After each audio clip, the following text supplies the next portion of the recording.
update to a basketball brawl in North Augusta. Just within the last couple of hours, we learned a Waynesboro man is now facing charges because of it. 52-year-old Eric Mobley is facing third-degree assault and battery. The incident report lists him as the primary aggressor in the fight last Saturday at Riverview Park during a game between teams from Burke County and Thompson. Officials say Mobley punched a 17-year-old after his son was fouled. You can see here in this video Mobley walking from the bleachers. He goes across the basketball court and hit the teenager. That's when team members gathered and that brawl began.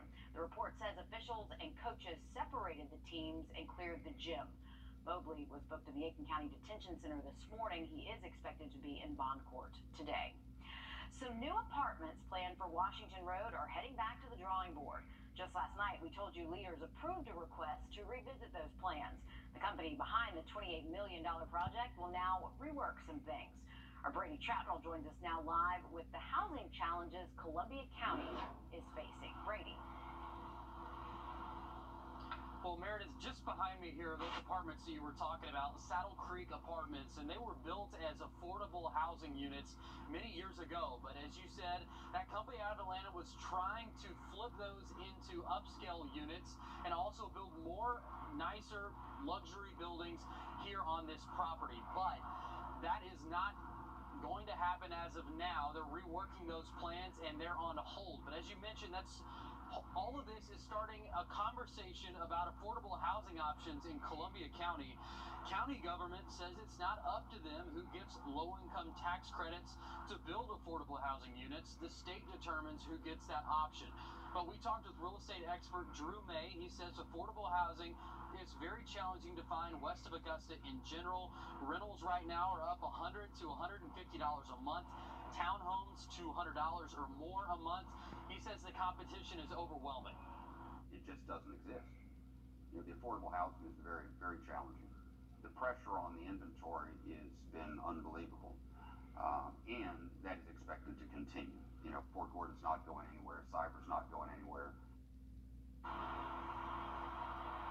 And I reached out to that company in Atlanta, Audubon, to see why they decided to take back that request, rework those plans, and they did not get back with us. But we are hearing about a couple different apartment complexes that are going to be affordable housing coming to Columbia County. We'll break down what those mean for the area on News 12 at 6 o'clock. A lot of those young professionals are looking for affordable places to live. Thanks for that, Brady. All right, taking a look outside. Boy, what a difference a day makes, doesn't it? First Alert Chief Meteorologist Riley Hale has a much more calm forecast this evening. And Riley, we like it this way. It was a little rough and tumble yesterday. That's right, Mayor. Much better afternoon for us weather-wise. No threat of severe storms for the rest of today or this evening. So you're in the clear. Can walk maybe one or two spots, see a quick little sprinkle. But overall, most of us should stay dry. Just a few clouds looking over I-20, the Augusta Canal here, courtesy of EarthCam. A little bit of a warm afternoon. We're in the low 80s currently here in Augusta. Winds have been out of the west, generally between 10 to 15, so a little bit breezy at times. And even breezier up in Aiken. They're up to seeing 20-mile-an-hour sustained winds. And this is all thanks to the cold front that is finally reaching us and going to be moving through for the rest of tonight. We're not seeing anything in the way of showers really forming up ahead of this front for us here in the CSRA. So once again, staying dry if you are stepping out over the next several hours. There is that 20% chance of rain there for your 6 o'clock. Just maybe one or two spots. See a few raindrops. Mostly dry, though. We'll have a look at what we're expecting heading into our Thursday and weekend in just a little bit. All right, thanks for that, Riley. New this afternoon, a judge ruling the city of Augusta must turn over documents about job candidates who were interviewed to become the city's next fire chief. This comes after several local news outlets, including News 12, teamed up to fight for transparency in the process.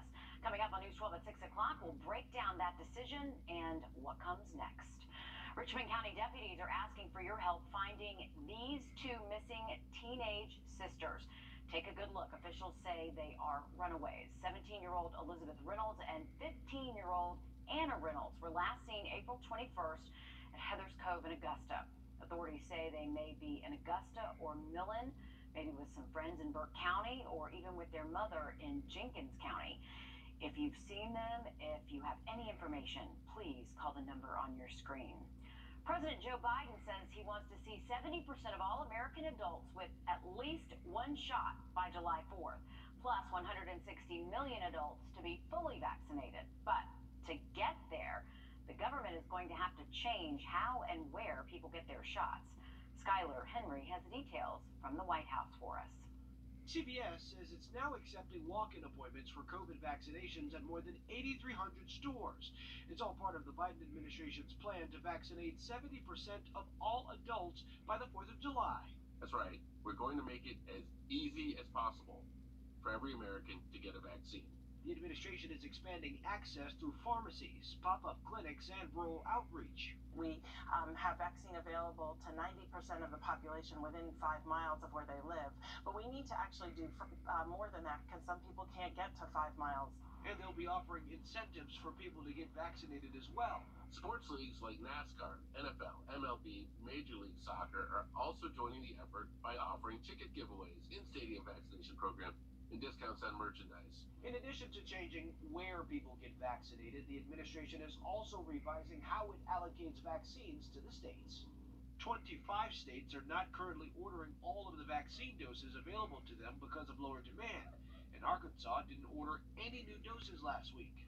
Now the government will be shifting those unused doses to places with more demand. Although we are seeing progress in terms of decreased cases, hospitalizations, and deaths, variants are a wild card that could reverse this progress we have made and could set us back. The CDC is warning of a possible surge in cases due to the new coronavirus strains, especially in areas with lower vaccination rates. Skylar Henry, CBS News, the White House. President Biden says there will be 20,000 pharmacy sites across the country ready to deliver vaccines to 12 to 15-year-olds to get vaccinated as soon as possible. They're just waiting on the FDA to give its approval for that age group. Today, in a DHEC briefing, South Carolina health officials were asked if the 70% goal could be reached by July 4th. They said it does not look promising at the rate we're going right now. MUSC is now treating 2 more cases of a very rare but life-threatening COVID complication in children. It's called MIS-C. Health officials say these patients were admitted over Monday night. As people are becoming less and less careful, they're seeing the number of kids with COVID going up, and they say this could mean another rise in these rare complications over the summer. And there's always a little bit of a delay, and so we've been anticipating this surge for a few weeks, but I think this is going to be the front end of the beginning of another surge. Hospitals across South Carolina have treated more than 100 MIS-C cases since January. The CDC says Georgia has seen 100 to 150 cases since the pandemic started. With more than 3,000 cases total across the country, 36 patients have died from the condition.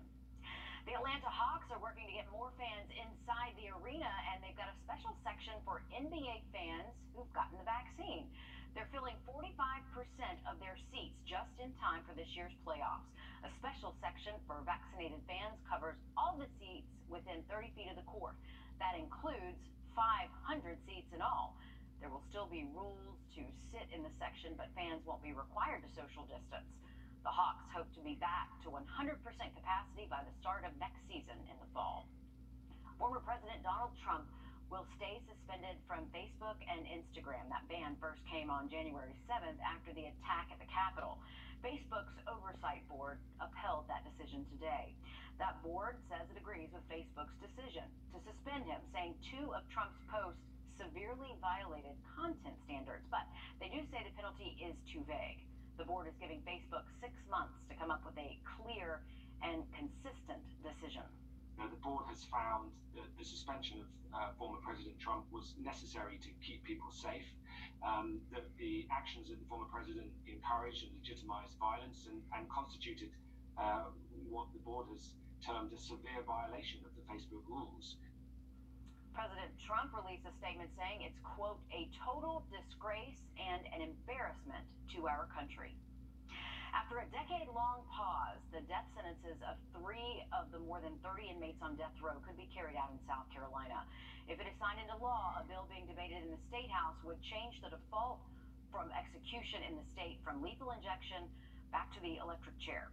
It passed the state Senate less than an hour ago, and after one more procedural vote, the governor is expected to sign it. Lethal injection can't happen now because there's a shortage on the chemicals. Inmates will also have the option to die by firing squad if they prefer. Voting rights. It is a make voting absentee easier, and the bill would let you register the same day. That means you could register to vote on election day, fill out a provisional ballot, and then cast your vote. Advocates say there's no reason why voting can't be easy. The dynamics of the country is changing. The demographics is changing. So as that change, suppression change also. That comes from those who's trying to suppress the votes. That's what we have to really look at. Critics of the bill say it would compromise election integrity. The state GOP easier. A traffic change to watch out for if you're leaving the house tonight. The right I-20 East lane will be closed from the Savannah River to exit 1 at West Martintown Road. That is from 10 tonight until 7 o'clock tomorrow morning. They'll be moving barrier walls and restriping the ramp. Crews will also shift eastbound off-ramp traffic tomorrow starting at 10 p.m. if the weather allows. Just this morning, Freedom Park Elementary at Fort Gordon got the Military Flagship School Award. Congratulations to them. It recognizes schools providing a supportive environment for military students and their families. Freedom Park is one of only 7 schools statewide to get this award. State Superintendent Richard Woods was there to present it. The principal says only one other school in the system has gotten this honor before. Not many schools get this award every year, and it's just a testament to how we work with the community, the military community, and the partnership between the family, the community, and the schools. She says the teachers work hard every year, and especially this year, to keep kids happy, safe, healthy, and learning. So this award really represents their dedication. The Pentagon tracking a large coup when we come back. Riley? Well, most of us should be staying dry for the rest of this evening, but a front is going to be moving through tonight, cooling us off a little bit and bring us some windy conditions Friday. I'll look at that forecast next. With the CBS News, London.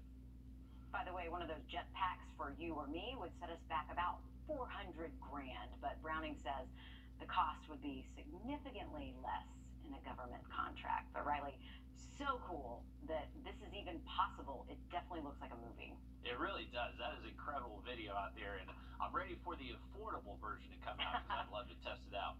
Here's a look over Grovetown. We do have some clouds that are sticking with us. Been a relatively cloudy day. A few peaks of sun every now and then, but clouds have really kept us mainly close to 80 as far as high temperatures go today. We're currently at 81 in Augusta. We've seen west winds a little bit breezy at times, anywhere from around 10 to 15 miles an hour.